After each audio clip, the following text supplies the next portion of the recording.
Bismillah, alhamdulillah, salatu wassalamu ala rasulillah wa ala alihi wa sahbihi wa man tabi'ahum bi ihsanin ila yaumiddin, amma ba'du. Santri kami anak kelas 7 SMP Islam Terpadu Putra Mataram yang insyaallah dirahmati oleh Allah Subhanahu wa taala.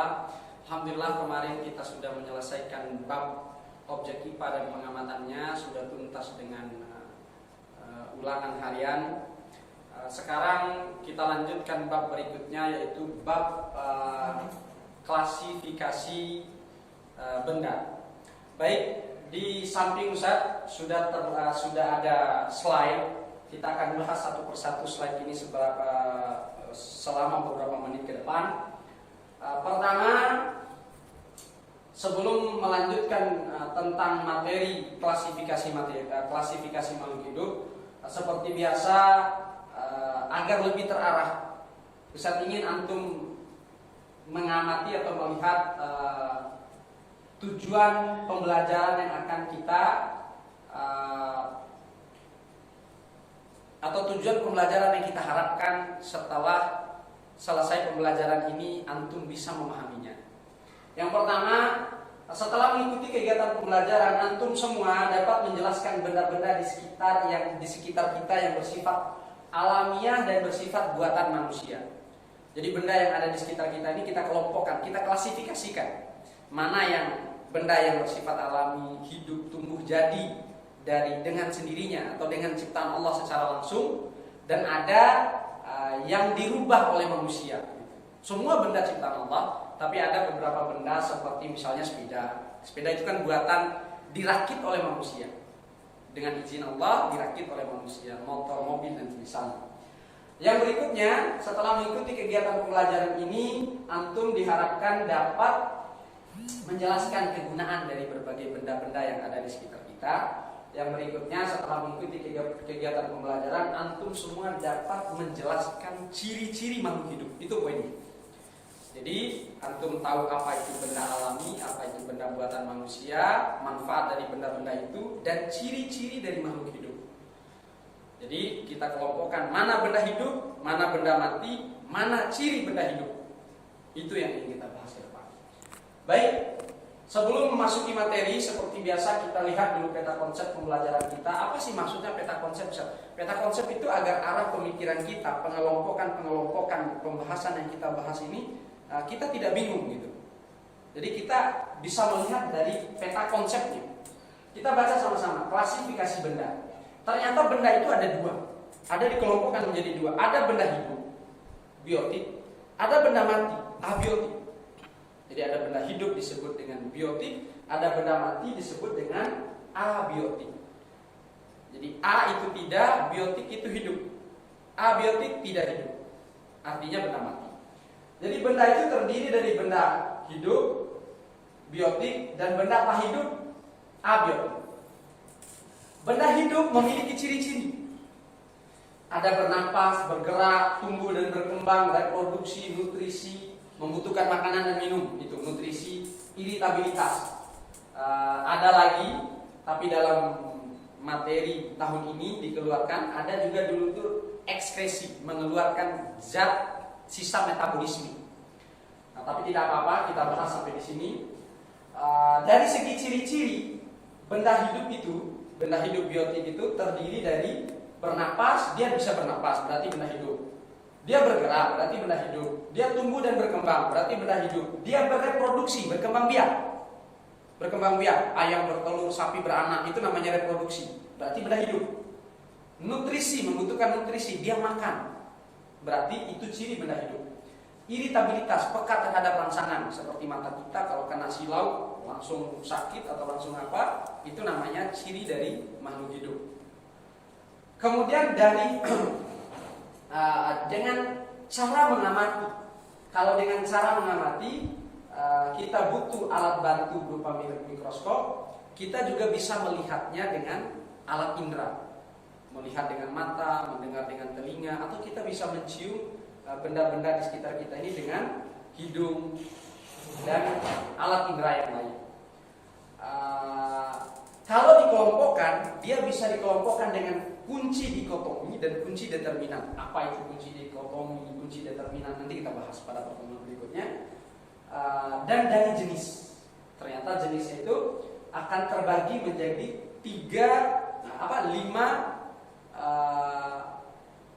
lima kelompok. Ada namanya Monera, Protista, Fungi, Plantae, dan Animalia. Apa itu nanti kita akan bahas. Sedangkan benda hidup, benda tak hidup, benda mati itu dikelompokkan menjadi 3. Ada namanya unsur, ada namanya molekul, ada namanya campuran.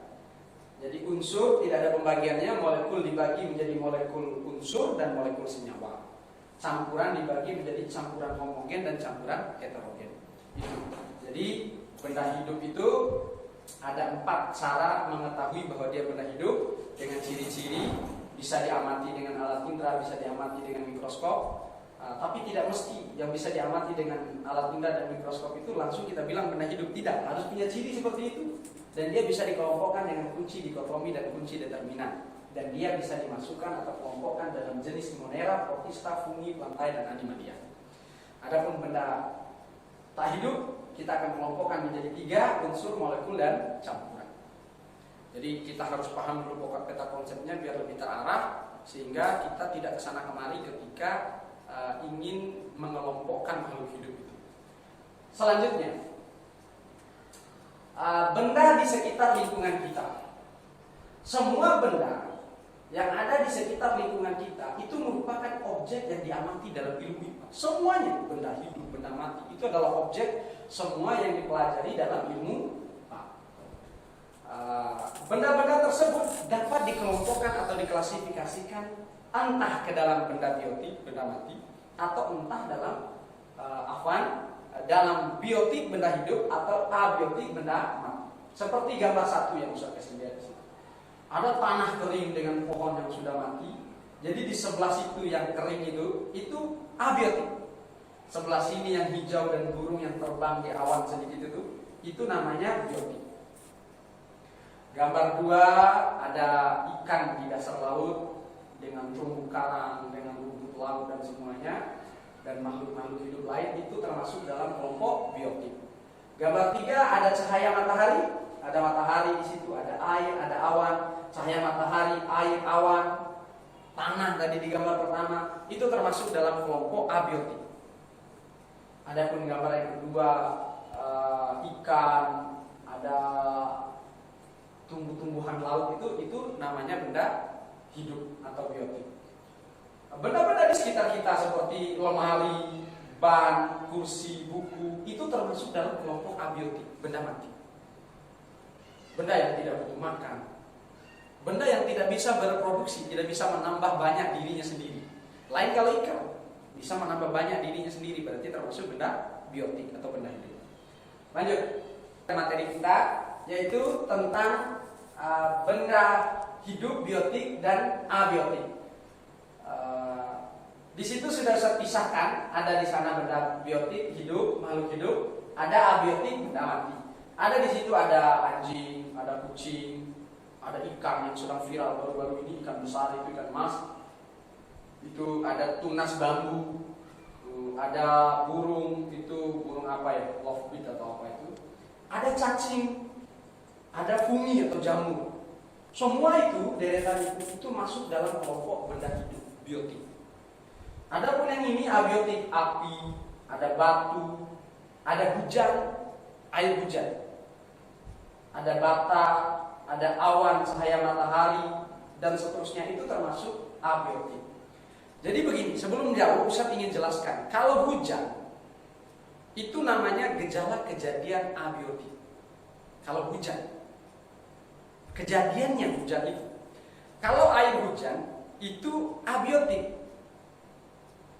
Air hujan abiotik, hujan gejala kejadian abiotik. Banjir, gejala kejadian, dan hal-hal lain yang semisal yang ditemukan. Selanjutnya kita masuk pada tujuan yang ketiga, yaitu memahami ciri-ciri makhluk hidup. Seperti yang Ustaz sudah jelaskan tadi, ciri-ciri makhluk hidup itu bernapas, bergerak, tumbuh dan berkembang, reproduksi, membutuhkan nutrisi, dan iritabilitas atau pekat terhadap rangsangan. Pertama bergerak, pertama bernapas. Bernapas itu adalah kegiatan menghirup udara yang mengandung oksigen. Jadi udara ini kita hirup, ada kandungan oksigen di dalamnya. Ini udara kita hirup, ada kandungan oksigennya, dan mengeluarkan udara dari dalam tubuh kita yang mengandung karbon dioksida. Jadi menghirup oksigen, mengeluarkan karbon dioksida, itu yang disebut dengan bernapas. Dan makhluk hidup membutuhkan itu. Entah apa, hewan kah, manusia kah, tumbuhan kah, bakteri yang paling kecil, organisme yang paling kecil, sampai organisme yang paling besar, itu tetap butuh bernapas. Selanjutnya bergerak. Seperti gambar itu ada kuda berlari. Nah, kalau bergeraknya kuda, manusia, hewan ya, secara umum bisa kita lihat. Tumbuhan juga bisa bergerak. Mana contoh bergeraknya tumbuhan? Misalnya kacang panjang. Kalau antum pernah lihat tumbuhan kacang panjang, dia akan melilit-lilit, bergerak melilit-lilit di batang di sekitarnya. Atau labu, tumbuhan labu, atau tumbuhan anggur misalnya. Kalau antum lihat tumbuhan-tumbuhan yang merambat dan akar-akar tanaman dia bergerak. Jadi kalau tanaman itu berada di tempat kering, dia akan bergerak untuk mencari air. Ini adalah cara bergeraknya tumbuhan. Jadi salah satu ciri makhluk hidup itu adalah bergerak. Kemampuan kita untuk berjalan, berlari, berenang, dan menggerakkan tangan itu merupakan kegiatan atau contoh bergerak. Seperti kuda yang berlari di gambar itu. Selanjutnya tumbuh dan berkembang. Apa itu tumbuh dan berkembang? Tumbuh itu bertambah tinggi. Itu. Jadi SD kita punya tinggi 1 meter. SMP sudah 1,5 meter. Atau tanaman kita kemarin tingginya segini. Bulan depan tingginya segini. Ini namanya tumbuh. Kalau berkembang itu dari kecil itu belum bisa berkembang. Setelah dewasa bisa bereproduksi, itu namanya berkembang. Misalnya tumbuhan ketika kecil dia hanya tinggi saja. Setelah besar dia bisa berbuah, bisa berbunga, memiliki tunas. Itu namanya berkembang. Jadi matang. Perhatikan tubuh kita. Saya tulis di situ, tinggi dan massa badan, tinggi dan bobot badan. Tinggi dan massa badan kita dahulu ketika kelas 1 SD tidak sama tinggi dan massa badan kita sekarang ketika kelas 1 SMP. Ini yang disebut dengan tumbuh. Begitu juga dengan tumbuhan dan hewan. Gambar di situ awalnya kecambah, masih di dalam tanah, muncul sedikit, muncul sampai dia berdaun. Awalnya dia bertelur, hanya telur saja, telur pecah jadi anak ayam, kemudian jadi ayam dewasa, bertelur lagi, dan seterusnya seperti itu. Itu namanya kegiatan, itu namanya ciri makhluk hidup. Makhluk hidup itu harus bisa tumbuh dan berkembang seperti yang ada dalam gambar itu. Selanjutnya reproduksi. Kemampuan makhluk hidup untuk memperoleh keturunan disebut dengan berkembang biak atau reproduksi. Gambar di situ ada sejenis reptil di situ, dia sedang bertelur. Nah, itu kegiatan reproduksi. Ada lalat di sini juga bertelur. Walaupun gambarnya agak serem sedikit, sengaja saya pilih. Itu telur lalat. Itu adalah kegiatan bereproduksi. Seperti kucing peliharaan kita, ayam peliharaan kita, atau makhluk hidup lain yang kita lihat di sekitar kita, mereka memiliki kemampuan bereproduksi atau berkembang biak. Tujuannya untuk mempertahankan keturunannya. Selanjutnya, makhluk hidup itu butuh nutrisi, butuh makan dan minum. Di situ saya sudah kasih lihat untuk melakukan aktivitas sehari-hari kita butuh energi. Energi diperoleh dari makan dan minum. Di situ ada kerbau sedang makan, tahu kerbau ya? Kerbau. Seperti di gambar Ustaz yang atas itu sedang makan rumput di sawah. Yang bawah itu ada kelinci sedang makan dedaunan juga atau rumput begitu. Oke, ada namanya iritabilitas. Iritabilitas itu seperti contoh yang Ustaz lihat di situ, yang Ustaz kasih lihat di situ, ada tangan yang menunjuk daun putri malu, tahu daun putri malu? Itu disentuh, dia mengatuk. Jadi dia peka terhadap rangsangan sentuhan itu. Dan gambar kedua ada orang yang bawa mobil, di senter matanya silau dia begini. Jadi matanya perih atau sakit. Itu bagian dari ciri makhluk hidup yang peka terhadap rangsangan atau iritabilitas. Selanjutnya ada ciri adaptasi. Ada ciri makhluk hidup, ciri adaptasi. Kemampuan makhluk hidup untuk menyesuaikan diri dengan lingkungan itu disebut dengan adaptasi. Contoh tumbuhan yang hidup di tempat kering atau sedikit air memiliki daun yang sempit dan tebal. Sempit tapi tebal. Kenapa sempit? Mengurangi penguapan. Kenapa tebal? Agar bisa menyimpan banyak air. Sedangkan tumbuhan yang hidup di tempat basah memiliki daun yang lebar tapi tipis. Karena banyak air harus cepat menguap dan tidak menyimpan banyak air. Demikian anak-anak kami yang dirahmati Allah Subhanahu wa taala, video pembelajaran kita pada pekan ini. Ustaz sisipkan di situ link tugas. Jadi antum ketik, antum jawab soal yang ada di dalam link itu. Dan soal di link ini kadang tidak ada sebagian yang tidak usah jelaskan tadi. Kenapa? Karena keterbatasan waktu kita. Jadi sengaja juga Ustaz buat soal yang tidak Ustaz bahas tadi agar antum mencari referensi lain. Karena sulit Ustaz menjelaskan sampai selesai video hanya 10 menit atau 15 menit. Jadi Ustaz buatkan soal, antum cari literatur lain, bersabar dalam menuntut ilmu, insya Allah akan berbuah pahala. Antum jawab soal itu harus benar semua, walaupun tadi tidak bisa jelaskan sebagian. Ada 10 nomor di dalamnya, antum kirim sesuai dengan batas waktu yang sudah ditentukan. Semoga bermanfaat. Subhanakallahumma bihamdik, asyhadu an la ilaha illa anta, astaghfiruka wa atubu